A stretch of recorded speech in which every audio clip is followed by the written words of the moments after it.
Alright everyone, what's going on? Today's video, I'm going to show you guys how to pair the DZ09 smartwatch to the Samsung Galaxy S10, and of course it should work the same for the S10 Plus as well. So let's get started, and basically we want to start with our smartwatch here. We'll go into where it says menu, as it is currently on. So we'll go to menu, and then we'll just browse across until we get into the Bluetooth settings here. You'll see Bluetooth right here. We'll go to that. And when you go to that, you'll be taken to this menu here. You'll see power, visibility, and search new device. So we'll first tap on power one time, and basically that switches on the power, powers on the Bluetooth settings for your smartwatch. And then we'll tap on visibility once. You'll notice it goes from off to on in a split second.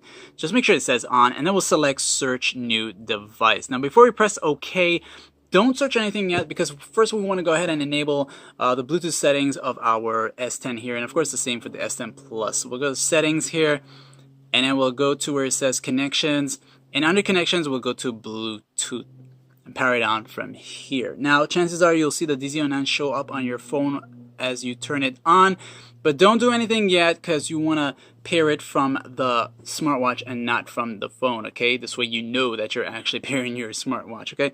So we're going to go ahead and press OK now to search, and you'll see S10. If yours is S10 Plus, then that's fine. You can tap on a word or select pair.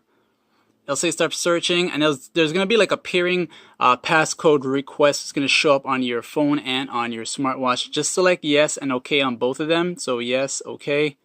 It'll say connecting. This part here, if you wanted to allow your contacts to show up in your smartwatch, go ahead and allow, but for me I'm going to select deny because of video purposes. We'll select deny, but for you, yes. And it'll tell you it's connected. You'll see it's connected on your smartphone over here, your S10 here, and you'll see that there's this little icon next to the word Galaxy S10, meaning that's the current device that's connected to your phone. Other than that, guys, don't forget to like, share, and subscribe, and thanks for watching. Too much light in here.